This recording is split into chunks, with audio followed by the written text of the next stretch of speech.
Have you ever stopped to think that most of your choices may not really be yours? It may sound strange, but think about it. Why do the same problems seem to keep coming up, no matter how much you try to change? Perhaps you've already asked yourself, why does this always happen to me? Or even vowed that next time everything would be different. But then you realize that you're making the same mistakes all over again, as if you're stuck in a loop that you can't see. Where does this come from? Why do you explode with anger in simple situations, procrastinate at important moments, or keep attracting the same conflicts in your relationships?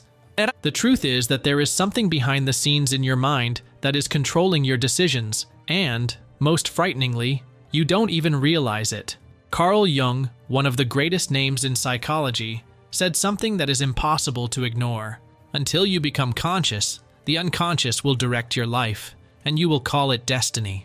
If you've ever felt trapped in repetitive patterns, or had the feeling that your life follows a kind of inevitable script, I have news for you. It's not fate. It's not bad luck or coincidence. It's your unconscious in charge. But calm down. This is not a problem without a solution. The unconscious can be powerful, but it can also be understood. What you need to do is learn to see what's hidden, understand where your emotions come from, and, most importantly, how to transform these invisible forces into something that works in your favor. Now, tell me, have you ever noticed how certain moments in your life seem completely out of your control? As if something bigger were taking the reins? It sounds scary, but what if you could find out what's really going on? What's more, what would happen if instead of being controlled by what's hidden, you took charge of your life? These answers are closer than you think. Have you ever heard of the iceberg metaphor? Imagine that your mind is like an iceberg floating in the ocean. The visible part, which sits above the water, is the conscious. What you see, your logical thoughts, your day-to-day decisions. But that part is only a fraction. The largest part of the iceberg, which is submerged and invisible, is the unconscious. And that's where things really happen. The unconscious is like a hidden programmer. It stores experiences, emotions, and memories that you don't even remember, but which continue to influence everything you do. Old traumas, beliefs you learned in childhood, fears you hide from yourself. All this is stored in this submerged part of your mind. And the most surprising thing? Even though it's hidden, the unconscious is in charge. Let me give you an example. Think of a child who grew up hearing that money is for greedy people. This concept is stored in their unconscious, like invisible programming. When that child grows up, they may have financial problems, avoiding success without even realizing why. It's not that they consciously chose this. It's their unconscious acting behind the scenes, sabotaging any chance of prosperity, because deep down, they believe that money is a bad thing. Another example. Imagine you get into a new relationship. Everything seems perfect at first, but before long, the same conflicts start to arise. You think it's the other person's fault, but in fact, you're repeating a pattern that comes from your unconscious. It could be that something back then, perhaps in childhood, perhaps in a previous trauma, has shaped the way you react in relationships. It's as if the same script is being played out, time after time.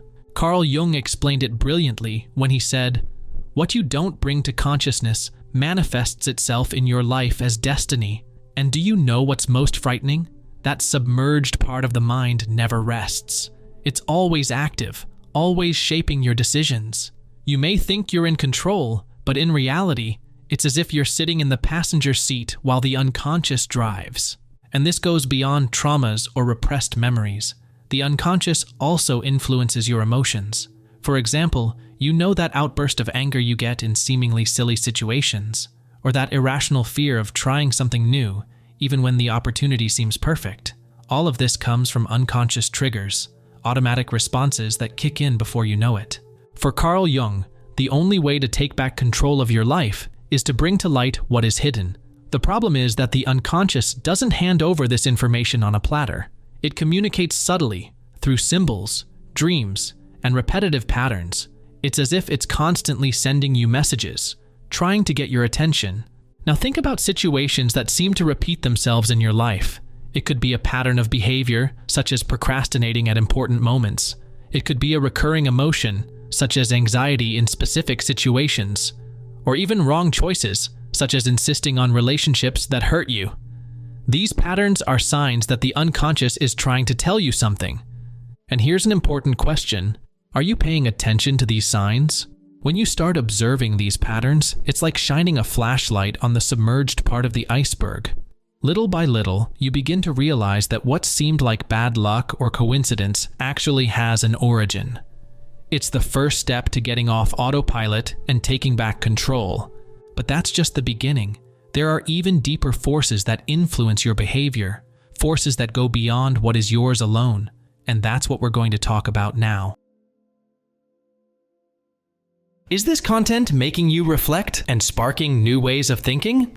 If so, click the super thanks button just below the video. It's a way to say thank you and help me bring more content like this to those who need to reflect on life. Have you ever noticed how some things in others can irritate us deeply? Someone's arrogance, selfishness, the way they act, or even the way they talk? The curious thing is that often what bothers us about others has less to do with them than with us. Carl Jung called this projection. It's as if you throw out what, deep down, you don't want to admit about yourself. That's the shadow. The shadow is everything you repress, reject, or hide about yourself. It's your emotions that you'd rather not feel, traits that you find unacceptable, and even impulses that seem out of your control. It's like a part of your mind that you've locked away in a dark room and pretended doesn't exist. But here's the problem. What you ignore about yourself doesn't disappear. On the contrary, it grows. And the more you repress the shadow, the more it controls you.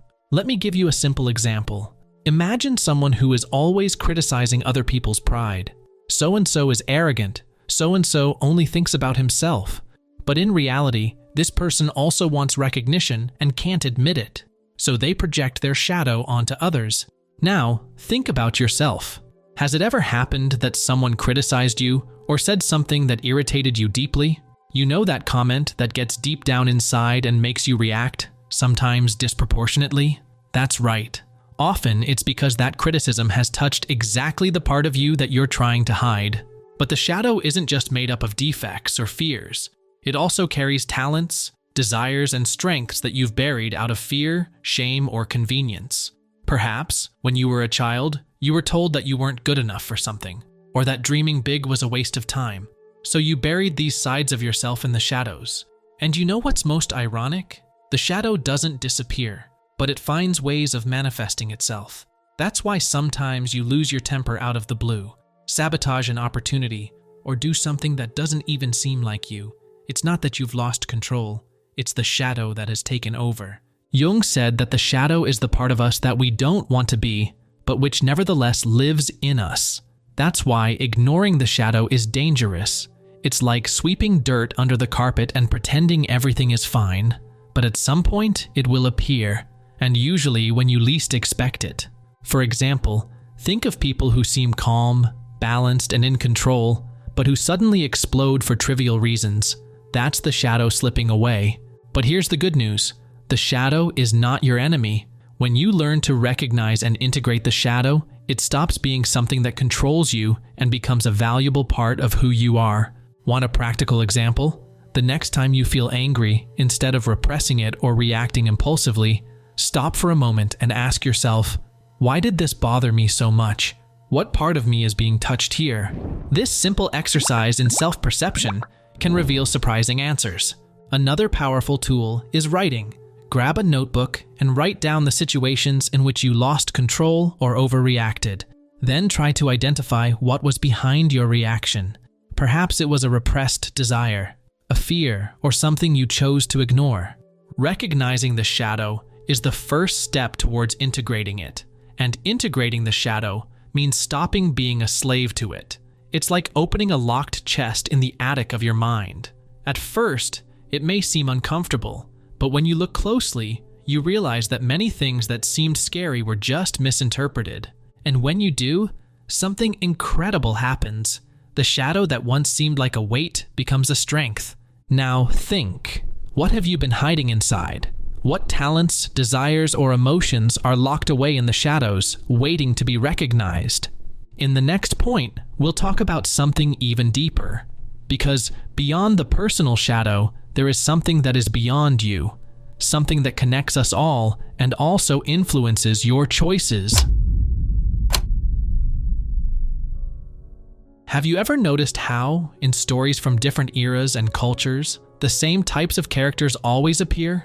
The hero who faces challenges to overcome his limits. The wise mentor who guides the protagonist. The dark villain who represents everything the hero fears. These patterns are no coincidence.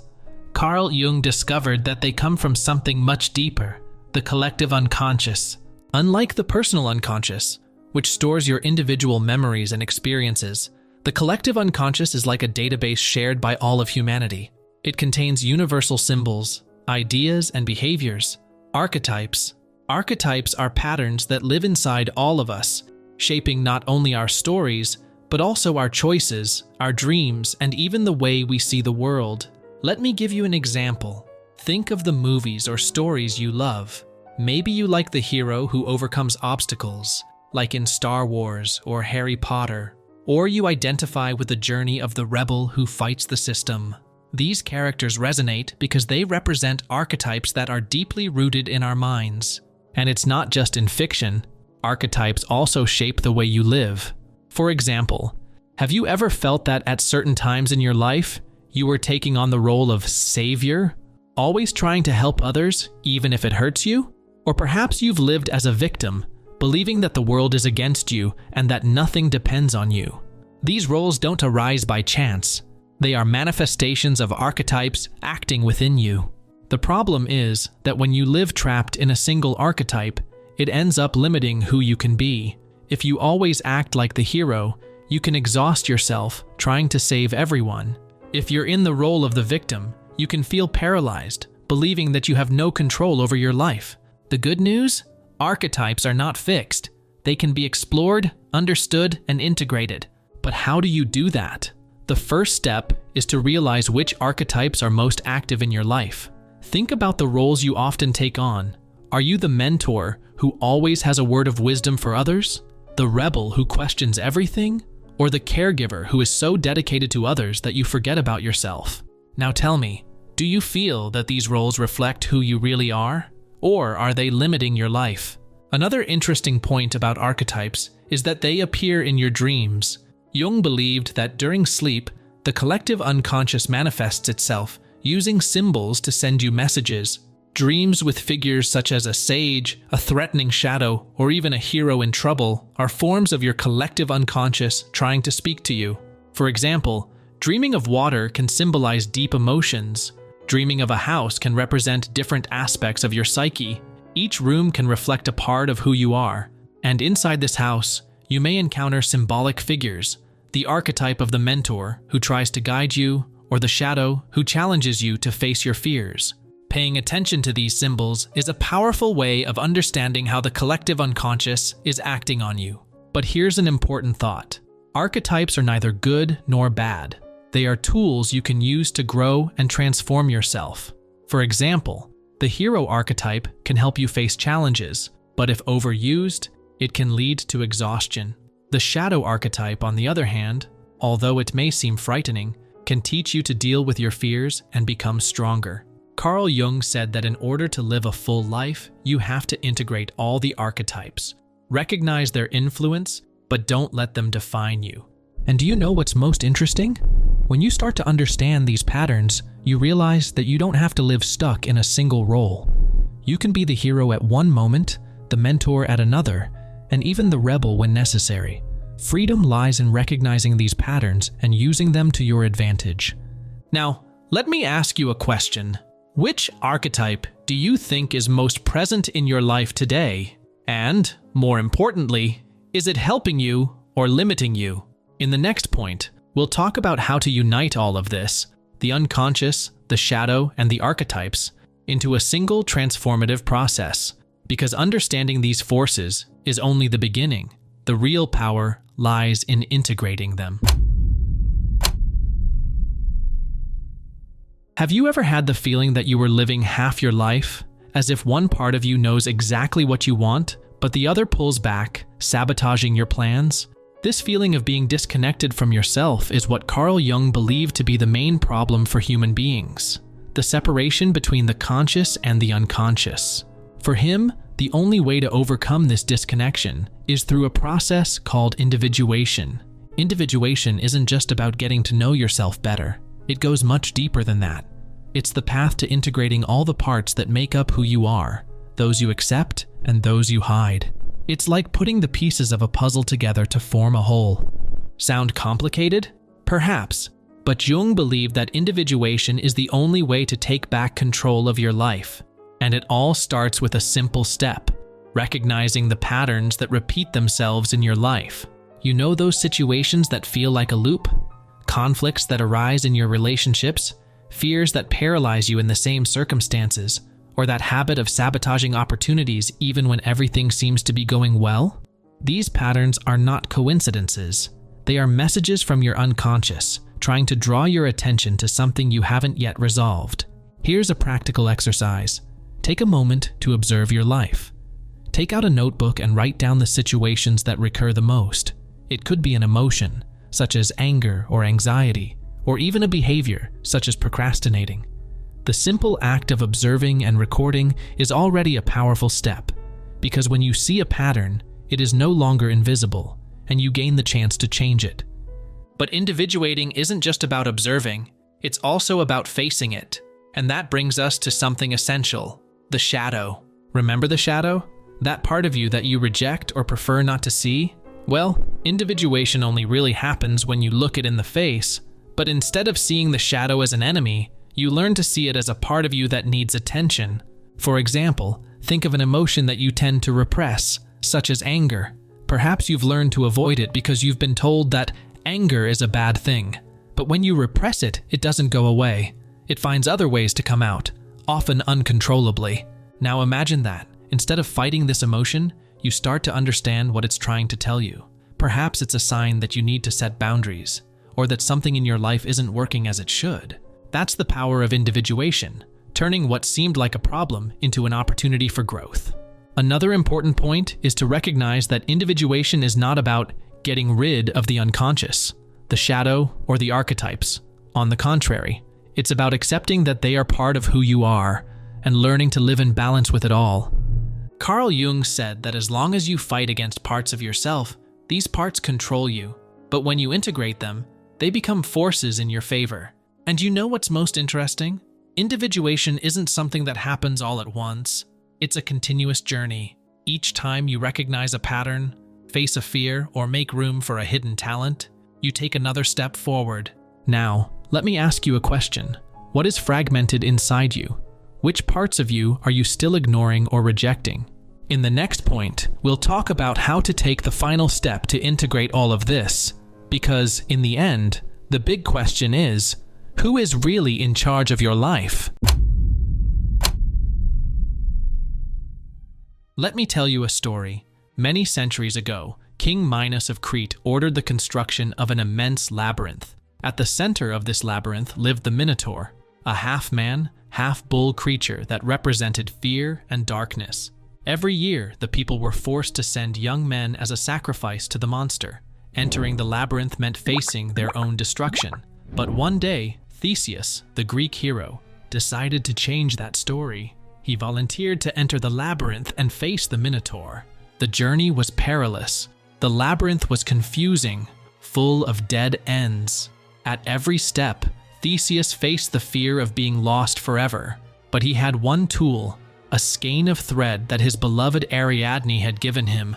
He tied the thread at the entrance to the labyrinth, and, as he progressed, he unwound it. That way, he knew that even in the dark, he could find his way back. At the heart of the labyrinth, Theseus encountered the Minotaur. It was a fierce battle. He faced the creature, which symbolized not only the external threat, but also the fear within himself. And in the end, he won. Following Ariadne's thread, he found his way out and emerged transformed. Why is this story important? Because we all have a labyrinth within ourselves. It's our unconscious, full of confusing passages, hidden parts, and fears we don't want to face. And at the center of this labyrinth is our Minotaur. It can take the form of a trauma, a repetitive pattern, or something you've been avoiding all your life. But here's the truth. Running away from the labyrinth is not an option. The more you avoid entering, the more the Minotaur controls your life. Carl Jung said, "What you don't bring to consciousness manifests itself in your life as destiny." And that's exactly what happens. Everything you avoid, everything you sweep under the carpet, grows and takes over. The unconscious takes the reins, puts you on autopilot, and you start to live like a spectator of your own life. But here's the good news. Like Theseus, you too have a way out. You can choose to enter the labyrinth, face the Minotaur, and find the thread that will lead you out. Think about your life for a moment. How many times have you reacted to something without understanding why? You've exploded with anger, procrastinated, self-sabotaged, repeated mistakes, and then asked yourself, why does this always happen to me? Now you know the answer. There is an invisible force at work, your unconscious. It holds beliefs you inherited from childhood, traumas you've tried to forget, and patterns that repeat themselves without you realizing it. And all this works like a labyrinth. You feel like you're walking, but you never seem to get anywhere. But the choice is in your hands. Who will control your life from now on? You can continue to ignore what is hidden and let the unconscious continue to direct your decisions. Or you can choose to enter the labyrinth, look into the shadow, integrate the archetypes, and find your way back to yourself. And here's something important. Entering the labyrinth requires courage, because facing the Minotaur, that is, facing your fears, traumas, and rejected parts, is not easy. But remember Ariadne's thread? It's your ability to observe, question, and reflect. Each time you recognize a pattern, observe an automatic reaction, or question yourself about the choices you are making, you are holding on to the thread. For example, when you realize that that fear of failure comes from something you were told back then, you're holding the thread. When you recognize that the shadow is not an enemy, but a part of you that needs attention, you are holding the thread. When you understand that archetypes don't define you, but can be used as tools, you're holding the thread. And with each step you take, the labyrinth becomes less daunting. In the end, what you call destiny is nothing more than a reflection of the choices your unconscious has made for you. But now you know you can change that. When you choose to observe the patterns, face the shadow, and integrate all the parts of who you are, something incredible happens. You stop living as a spectator and become the protagonist of your life. The Minotaur doesn't disappear, but it stops being a threat. The labyrinth still exists, but you know the way. So let me ask you, who really controls your life? The answer is in your hands. Let me know what you think in the comments below. And remember, knowledge is the path to true freedom. Count on me and follow the White Rabbit.